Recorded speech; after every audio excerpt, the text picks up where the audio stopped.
Dengan penuh hormat, saya ingin memperkenalkan kedua-dua tokoh pendebat kita malam ini. Di sebelah di atas pentas itu yang berhormat Datuk Ahmad Sabri Cik, Menteri Perdagangan Malaysia, dan di sebelah beliau ialah Datuk Seri Anwar Ibrahim, Penasihat Parti Keadilan Rakyat atau PKR. Dua orang tokoh yang menjadi wakil pendebat ialah di sebelah kanan saya Tan Sri Nordin Kardi, Naib Chancellor Universiti Utara Malaysia dan Presiden Persatuan Universiti Malaysia, dan di sebelah kiri saya bagi pihak Datuk Seri Anwar Ibrahim ialah Saudara Zulkifli Sulong dari Akhbar Siasat. Saya mulakan debat agenda daily bertajuk hari ini bentuk kerajaan, esok turun harga minyak, dengan mempersilakan Datuk Seri Anwar untuk membuat opening statement selama 4 minit. Dipersilakan. Assalamualaikum warahmatullahi wabarakatuh dan salam sejahtera. Terima kasih Tuan Johan agenda daily kerana kesempatan ini, dan penghargaan khusus kepada Saudara Datuk Sabri kerana memberikan ruang yang ulung-ulung kali diadakan. Saya menerima perlawanan ini dengan senang hati untuk membuka wacana yang bebas dan segar, walaupun pada peringkat awal saya memilih untuk berdebat dengan Perdana Menteri atau Timbalan.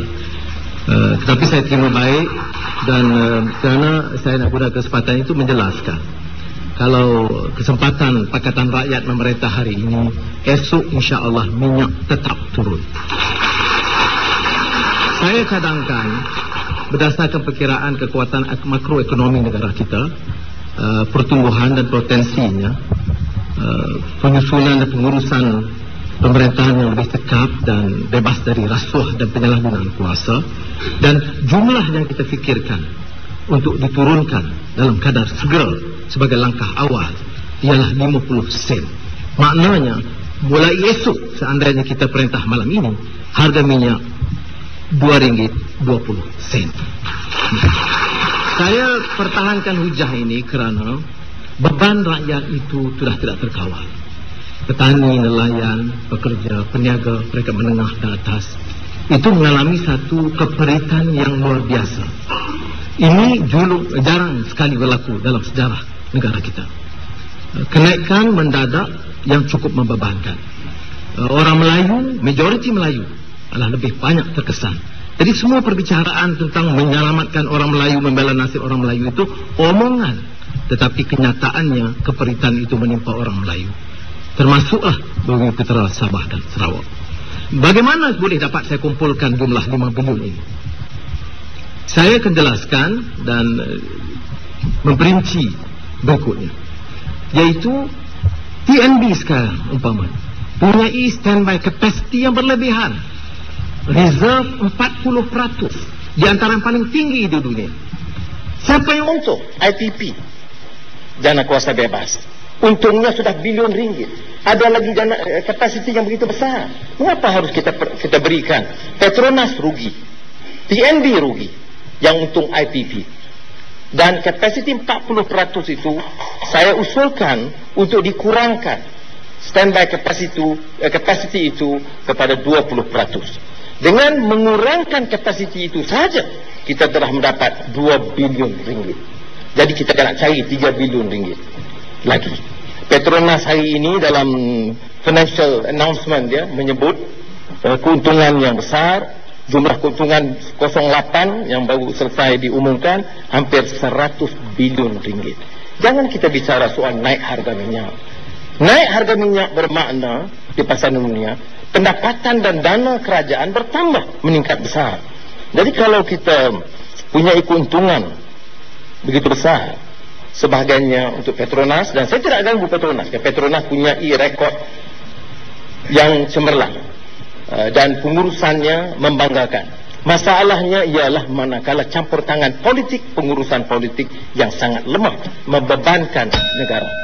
Jadi oleh demikian saya mengusulkan sebagai langkah awal kita turunkan 50 sen mulai esok, walaupun sekarang Barisan Nasional perintah maknanya ini tidak mungkin, tetapi kita turunkan 50 sen insya-Allah esok, keesokannya, Dan saya akan jelaskan dalam masa yang diberikan nanti bagaimana kita boleh cari 3 bilion ringgit untuk dana meringankan beban rakyat itu tidak terlalu besar. Kerugian dan tanggungan perwajar sahaja 13 bilion ringgit yang boleh ditampung oleh kerajaan. Mengapakah harus kita jadikan isu terlalu besar bila 3 bilion ringgit itu nak diagihkan kepada rakyat jelata? Terima kasih Datuk Seri Anwar. Saya persilakan Yang Berhormat Datuk Ahmad Sabri. Assalamualaikum warahmatullahi wabarakatuh. Saya menerima jemputan agenda Daily untuk berdebat malam ini atas kesedaran bahawa adalah tanggungjawab saya sebagai orang yang dipilih oleh rakyat dan juga seorang menteri yang dipilih melalui proses yang sah, dan saya bertanggungjawab untuk menyatakan bahawa beberapa tindakan yang telah dilakukan oleh kerajaan inilah cara yang terbaik untuk masa depan negara kita dan masa depan rakyat, bukan pendekatan yang populis yang sering dilakukan dalam banyak negara-negara yang tidak semestinya negara itu berakhir dengan keadaan ekonomi yang lebih baik pada masyarakatnya. Perlu saya jelaskan di sini bahawa kalaulah dikatakan pada hari ini 50 sen nak diturunkan, sebenarnya ucapan ini saya dah dengar sebelum pilihan raya yang lepas. Erti bermakna dia mesti bercakap pada harga sebelum pilihan raya itu pada harga RM1.92. Tentangannya ialah menentang pada kenaikan yang baru-baru ni. Kalaulah kita teruskan pada RM100.92, ini bermakna subsidi yang terpaksa ditanggung oleh kerajaan semua ialah sebanyak 50 bilion ringgit. Dan ini bermakna banyak program-program pembangunan tentang soal sekolah, soal rakyat, soal jalan, soal orang di felda, soal orang di kampung tak dapat dilaksanakan hanya untuk menampung cara hidup yang berterusan yang ada pada hari ini. Perlu saya jelaskan juga bahawa kita perlu tahu bahawa kenaikan harga minyak sekarang ini bukanlah kerana kita. Kita mesti sedari hakikat bahawa kita berhadapan dengan krisis minyak seluruh dunia. Harga minyak naik bukan kerajaan yang salah, tetapi ini adalah kerana keadaan kenaikan harga minyak dunia yang disebabkan perang di Iraq, kemungkinan serangan di Iran, tentang permintaan China dan India yang semakin besar, dan beberapa faktor lain yang dirasakan seluruh dunia. Dalam sejarah negara kita, harga minyak dunia ataupun krisis minyak ini bukanlah kali yang pertama. Kali yang pertama ialah dalam tahun 73 dan tahun 74. Pada waktu itu selepas perang Yom Kippur atau perang Ramadan pada ketika itu, di mana orang-orang Arab, negara-negara Arab berpakat untuk mengenakan tindakan embargo minyak kepada negara-negara yang menyokong Israel pada waktu itu, dan dalam masa yang sama dia menghentikan atau mengurangkan pengeluaran minyaknya. Waktu itu juga seluruh dunia menghadapi masalah inflasi yang teruk. Harga minyak naik mendadak 400% daripada $10 setong hingga $40 dalam masa 6 bulan, memberi kesan inflasi yang cukup teruk termasuk dalam negara kita pada waktu itu. Tapi saya ingat pada waktu itulah pentingnya, tahun 74 ialah zaman Tun Razak. Tun Razak buat Petronas pada waktu itu, menubuhkan Petronas dalam keadaan yang tertekan kerana dunia luar menekan kita jangan ambil hak yang telah diberikan kepada Shell pada waktu itu. Shell telah diberikan oleh British sebelum meninggalkan negara kita. Kita tubuh Petronas pada waktu itu, dan ia bukanlah satu perkara yang mudah. Sebab itulah pada waktu itu seluruh rakyat bersatu menyokong Tun Razak. Pada waktu itu PAS menyokong Tun Razak. Pada waktu itu juga banyak parti-parti lain menyokong Tun Razak. Saya ingat pada waktu itu Saudara Anwar memilih untuk memalukan Tun Razak, berlarak di jalan raya, mengajak mahasiswa dan sebagainya. Seperti dulu dan seperti hari ini, rakyat memang sempit, tetapi saya melihat sama seperti dulu, Saudara Anwar suka mengambil kesempatan daripada kesempitan rakyat. Dan sebab itulah kita katakan bahawa memberikan minyak yang murah bukan penyelesaiannya. Banyak negara. Terima kasih. Terima kasih Datuk Seri. Terima kasih Datuk. Kita masuk kepada pusingan yang kedua. Ini merupakan soalan saya yang saya tujukan kepada kedua-dua tokoh ini. Soalan saya ialah, Pada masa ini, Petronas hanya menguasai kira-kira 40% pasaran runcit petroleum.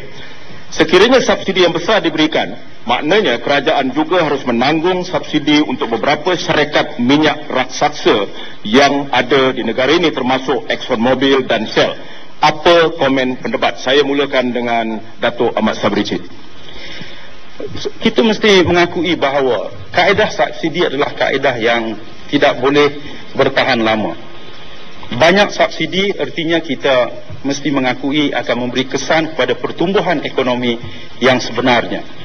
Kalau kita terus memberi subsidi yang banyak, kita akan mewujudkan satu keadaan bahawa wang negara yang sepatutnya dilaburkan untuk kepentingan rakyat, untuk sekolah, untuk hospital dan sebagainya, terpaksa digunakan hanya untuk menampung subsidi minyak yang sebahagiannya akan digunakan oleh orang-orang yang sudah kaya.